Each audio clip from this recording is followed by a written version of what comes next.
नमस्ते बच्चों। आज की क्लास में हम पढ़ेंगे ब्रिटेन का संविधान। ब्रिटेन के संविधान में बच्चों हम पढ़ेंगे ब्रिटेन का संविधान कैसे विकसित हुआ या उसके विकास के पीछे क्या ऐतिहासिक पृष्ठभूमि रही है, किस प्रकार ब्रिटेन का संविधान अपने विकास क्रम में निरंकुश राजतंत्र से लेकर आज लोकतंत्र तक किस प्रकार विकसित हुआ। ये सारी चीज़ें हम हमारे ब्रिटेन के संविधान के इतिहास में पढ़ेंगे। उसके बाद हम पढ़ेंगे ब्रिटिश संविधान की विशेषताएं। पिछली क्लासेस में हमने बच्चों पढ़ा था कि ब्रिटेन के संविधान या ब्रिटेन की राजनीतिक व्यवस्था के आर्थिक और सामाजिक आधार या आर्थिक और सामाजिक पृष्ठभूमि हमने पढ़ा था कि किस प्रकार ब्रिटेन के संविधान जो है ब्रिटेन का संविधान है वो ब्रिटेन की आर्थिक और सामाजिक परिस्थितियों से प्रभावित हुआ।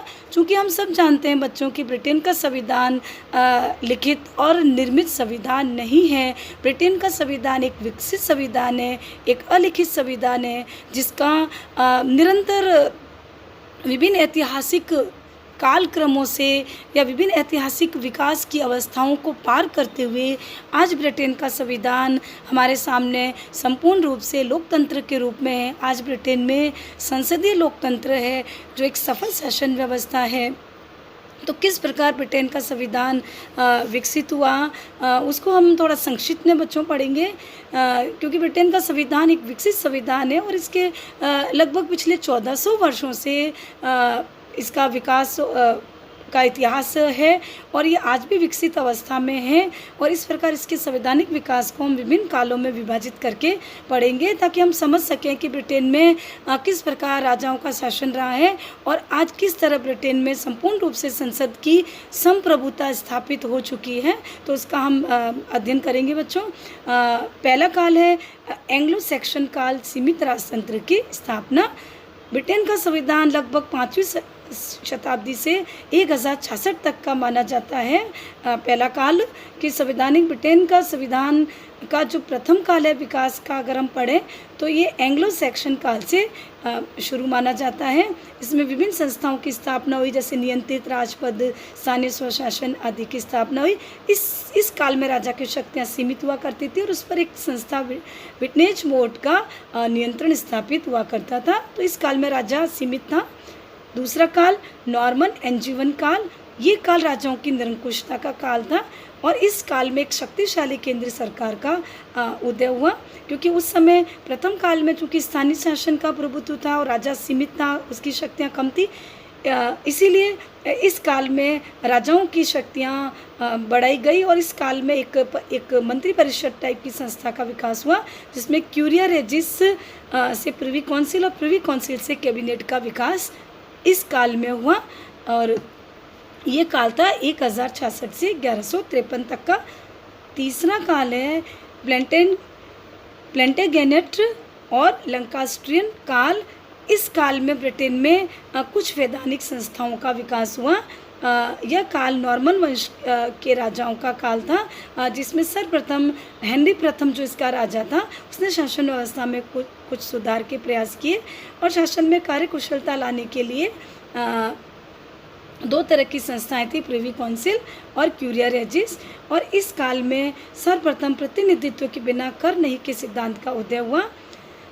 फिर हम देखें तो 1215 का मैग्ना कार्टा महान अधिकार पत्र भी इसी काल की देन है, क्योंकि इस काल में ब्रिटेन में अत्याचारी राजाओं का शासन था या अत्याचारी राजा ब्रिटेन की गद्दी पर बैठे तो उसके विरुद्ध लोगों ने विद्रोह किया और इस प्रकार उस समय 15 जून 1215 को रनीबेड नामक स्थान पर एक अधिकार पत्र पर हस्ताक्षर किए जो ब्रिटेन के संविधान में एक मील का पत्थर साबित हुआ। और इस अधिकार पत्र ने ब्रिटेन की जनता की स्वतंत्रता और अधिकारों को एक आधार प्रदान किया और राजा की सत्ता को सीमित किया और ब्रिटेन में विधि के शासन की स्थापना हुई। तो यह महत्वपूर्ण था ब्रिटेन के संविधान के विकास में। और इसी काल में ब्रिटेन में पार्लियामेंट का भी उदय हुआ। इस काल में पार्लियामेंट का उदय हुआ। पार्लियामेंट 1262 में माइंटफोर्ड ने एक बैठक बुलाई और एक पार्लियामेंट टाइप की बैठक बुलाई, लेकिन रियल में हम देखें तो 1295 से पार्लियामेंट का उदय हुआ माना जाता है। जब सर्वप्रथम वहाँ का राजा एडवर्ड प्रथम ने कर प्रस्तावों पर विचार विमर्श करने के लिए सभी वर्गों का समर्थन प्राप्त करने के लिए एक बैठक बुलाई और इसी बैठक को एक मॉडल पार्लियामेंट का नाम दिया गया। नंबर 4 पे चौथा काल जो हम ब्रिटेन के संविधान के विकास का पढ़ते हैं, ट्यूडर काल जो टाइम है 1485 से 1603 का टाइम पीरियड है। और इस काल में ब्रिटेन में जो ट्यूडर राजा हुए, सम्राट हुए, बहुत ही शक्तिशाली थे और उन्होंने फिर से ब्रिटेन में कठोर राजतंत्र की स्थापना की। और इस प्रकार इन राजाओं ने कठोर शासन करते हुए भी जनता के हितों का ध्यान रखा। इस काल की महत्वपूर्ण बात यही थी कि इस काल में राज्य की जो सत्ता थी वो पोप के नियंत्रण से मुक्त हुई। जो अब तक पोप का नियंत्रण चला रहा था उससे राज्य की सत्ता मुक्त हो गई। 5वां काल है स्टुअर्ट काल में बच्चों हम देखें निरंकुश राजतंत्र और सीमित राजतंत्र के जो पक्ष थे उनके बीच संघर्ष हुआ और ब्रिटेन में लोकतंत्र की नींव की स्थापना हुई। इस प्रकार ये टाइम था, उस समय महारानी एलिजाबेथ का कोई भी संतान नहीं थी, तो उसकी मृत्यु के बाद ब्रिटेन में स्कॉटलैंड का राजा जेम्स प्रथम वहाँ का सम्राट बना। और तो इस प्रकार जेम्स प्रथम के बाद चार्ल्स प्रथम ने वहाँ की गद्दी संभाली, लेकिन चार्ल्स प्रथम काफ़ी निरंकुश शासक था और उसने संसद की उस समय उपेक्षा करनी शुरू कर दी और अपने देवी अधिकारों पर बल देने लगा और उसका संसद के साथ विवाद शुरू हो गया। और उन्हीं परिस्थितियों में 1628 में संसद ने चार्ल्स प्रथम से अधिकार याचना पत्र पर हस्ताक्षर करवा दिए, जिससे राजा की शक्ति पर महत्वपूर्ण रूप से प्रतिबंध लग गए। तो इस प्रकार चार्ल्स प्रथम ने अधिकार पत्र को 1628 में स्वीकार तो कर लिया, लेकिन उसके बाद भी सम्राट ने संसद का विरोध करना शुरू कर दिया और बिना संसद की सहमति से या परामर्श से उसने शासन किया। और इस प्रकार सम्राट ने अपने निरंकुश कार्यों को बढ़ाना शुरू कर दिया। और इसी कारण ब्रिटेन में 1642 से 1645 तक गृह युद्ध की स्थिति उत्पन्न हुई। इस गृह युद्ध में संसद की जीत हुई और सम्राट चार्ल्स को 1649 में मृत्यु दंड दे दिया गया। इसी काल में बच्चों ब्रिटेन में गणतंत्र की स्थापना हुई। 1649 में ब्रिटेन में राजतंत्र और लॉर्ड सभा का अंत करके क्रॉमवेल के नेतृत्व में वहाँ पर गणतंत्र की स्थापना हुई और राज्य पद को समाप्त कर दिया गया। ब्रिटेन में एक लिखित संविधान को अपनाया गया। तो इस प्रकार गणतंत्र की स्थापना हमने देखी और 11 वर्ष तक गणतंत्र रहा। लेकिन इसी काल में फिर से ब्रिटेन में राजतंत्र की स्थापना हुई, क्योंकि गणतंत्र और लिखित संविधान ब्रिटेन के लोगों के स्वभाव के अनुकूल नहीं था, क्योंकि ब्रिटेन के लोग परंपरावादी है, अनुदारवादी है, उनको अपनी पुरानी संस्थाओं से मोह है। तो इसलिए क्रॉमवेल की मृत्यु के साथ ही ब्रिटेन में गणतंत्र का भी अंत हो गया। और 1660 में चार्ल्स प्रथम के पुत्र चार्ल्स द्वितीय ने ब्रिटेन में गद्दी पर बैठा और इस प्रकार उस समय एक प्रिवी काउंसिल जो एक बड़ी संस्था के रूप में उस समय कार्य कर रही थी, तो चार्ल्स द्वितीय ने उस संस्था को भंग करके एक कबाल नामक, जो इंग्लिश कैपिटल लेटर CABAL से बनी उस तरह की एक कबाल नामक संस्था का उदय हुआ और यहीं से ब्रिटेन में कैबिनेट का उदय हुआ। चार्ल्स द्वितीय के शासन काल में 1679 में हेबियस कॉर्पस एक्ट भी पारित हुआ, जिसमें ये प्रावधान किया गया कि बिना अभियोग चले किसी व्यक्ति को नज़रबंद नहीं किया जा सकता। कहने का मतलब ये कि व्यक्ति के अधिकारों को और बढ़ाया गया। उसके बाद इसी काल में ब्रिटेन में गौरवपूर्ण क्रांति हुई, जो ब्रिटेन के संविधान के विकास में या ब्रिटेन के संवैधानिक इतिहास में एक महत्वपूर्ण मील का पत्थर साबित हुई। तो 1685 में जब चार्ल्स द्वितीय की मृत्यु हुई, तो उसके बाद जेम्स द्वितीय जो ब्रिटेन का राजा बना, उसने संसद की अनुमति के बिना ही कुछ अधिकार अपने हाथ में ले लिए और इस प्रकार संसद से उसका विवाद शुरू हो गया। और इस स्थिति में ब्रिटेन में एक विद्रोह शुरू हुआ संसद और राजा में। उस स्थिति में जो जेम्स द्वितीय था वो ब्रिटेन छोड़कर भाग गया और इस प्रकार बिना किसी रक्तपात के, खून खराबे के ब्रिटेन में गौरवपूर्ण क्रांति हुई, या हम यह कह सकते हैं कि ब्रिटेन में महत्वपूर्ण परिवर्तन हुआ शासन व्यवस्था में।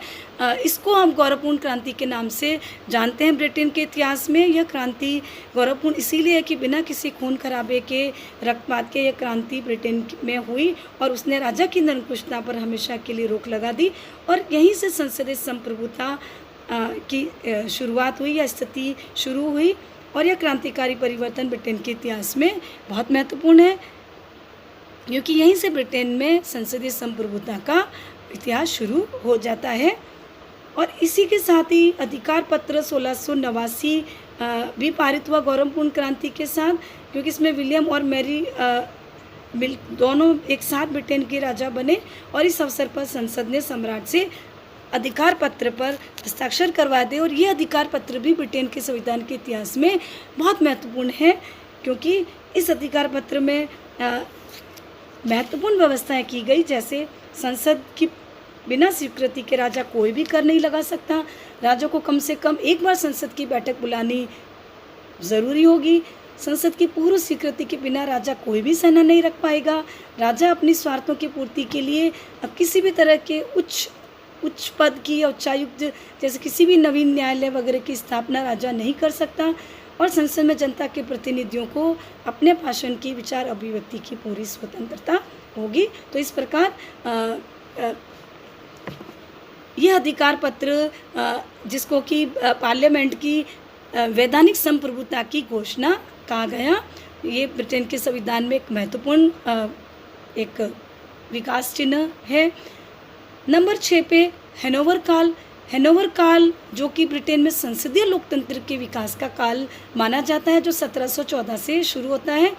इस समय अब तक राजपथ पर संसद की सर्वोच्चता 1679 के अधिकार पत्र से, जैसा अभी हमने ऊपर पढ़ा, उसे स्थापित हो गई थी। अब 1714 में उस समय ब्रिटेन में 1714 में रानी एने जो थी उसकी मृत्यु के बाद हैनोवर वंश का राजा जॉर्ज प्रथम ब्रिटेन का सम्राट बना। और यहीं से क्योंकि ये ब्रिटेन के नहीं थे, ना इनको अंग्रेज़ी का ज्ञान था, इसीलिए इन राजा हैनोवर वंश के जो राजा थे इनके काल में ब्रिटेन में संसदीय लोकतंत्र का विकास हुआ और यहीं से ब्रिटेन में संसदीय लोकतंत्र का इतिहास प्रारंभ होता है। और इसमें 20वीं शताब्दी तक आते आते ब्रिटेन में संसदीय लोकतंत्र का इतिहास पूर्ण रूप से विकसित हो गया। तो इसमें संसदीय लोकतंत्र के विकास के प्रमुख जो सीमा चिन्ह हैं या क्या क्या बातें हैं, क्या क्या महत्वपूर्ण बातें हैं जो इस काल में विकसित हुई। सर्वप्रथम राजा की वास्तविक शक्तियों का अंत हो गया इस काल में, क्योंकि राजपथ पर संसद की सर्वोच्चता 1689 के अधिकार पत्र से स्थापित हो गई थी। क्योंकि हैनोवर वंश के राजाओं के सत्ता में आने के बाद, सत्ता तक आने तक अब तक राजा का मंत्रियों की नियुक्ति और पदच्युति में पूरा अधिकार या शक्ति थी। तो राजा की शक्ति को ख़त्म करने के लिए भी इस काल में यह अधिकार पार्लियामेंट के हाथ में आया और बाद के राजाओं तक आते आते सम्राट का एक संवैधानिक अधिकार मात्र रह गया। मंत्रिमंडलीय प्रणाली का विकास, कैबिनेट का विकास भी इसी काल में हुआ। हैनोवर काल के पूर्व तक मंत्रिमंडल की बैठकों की अध्यक्षता सम्राट करता था और उस समय तक मंत्रिमंडल की प्रणाली का विकास पूर्ण रूप से नहीं हो पाया था। लेकिन हैनोवर वंश के राजा जो कि अंग्रेजी भाषा नहीं जानते थे, न उनको इंग्लैंड की राजनीति में कोई रुचि थी, तो इसलिए उन्होंने कैबिनेट की बैठकों में शामिल होना या भाग लेना या अध्यक्षता करना बंद कर दिया। और उसी आधार पे उस समय हिग पार्टी का एक नेता सर रॉबर्ट वॉलपॉल था, तो उसने अनौपचारिक रूप से कैबिनेट की अध्यक्षता की और इस तरह से वॉलपॉल जो था ब्रिटेन का प्रथम प्रधानमंत्री हुआ। और यहीं से ब्रिटेन में प्रधानमंत्री पद की अनौपचारिक शुरुआत हुई और धीरे धीरे अन्य मंत्रिमंडलीय सिद्धांतों का भी विकास हुआ। फिर लोक सदन का लोकतंत्रीकरण मतलब पूर्ण रूप से लोक सदन के हाथ में सारी शक्तियाँ आना। 17वीं शताब्दी तक हम पढ़ें कि संसद ने सर्वोच्चता या संप्रभुता प्राप्त कर ली थी ब्रिटेन में, किंतु अभी संसद इतनी शक्तिशाली नहीं थी, क्योंकि वो जनता के एक छोटे से भाग का प्रतिनिधित्व कर रही थी, वह समस्त जनता का उसमें अधिकार नहीं था। अतः संसद के बाहर और अंदर संसदीय अधिकार को व्यापक करने के लिए ब्रिटेन में कुछ आंदोलन हुए और उसके परिणाम स्वरूप 1832 का सुधार कानून अधिनियम पारित हुआ, जिसमें मताधिकार को व्यापक किया गया और 1928 के अधिनियम में उसी के आधार पे सार्वधिक वयस्क मताधिकार ब्रिटेन में लागू हुआ। और इस प्रकार 1970 में आज हम देखें तो ब्रिटेन में 18 वर्ष की आयु प्राप्त नागरिक वयस्क मताधिकार प्राप्त नागरिक हैं। और इस प्रकार ब्रिटेन में लोक सदन का लोकतंत्रीकरण हुआ, मतलब कि अंतिम शक्ति जनता के हाथ में है।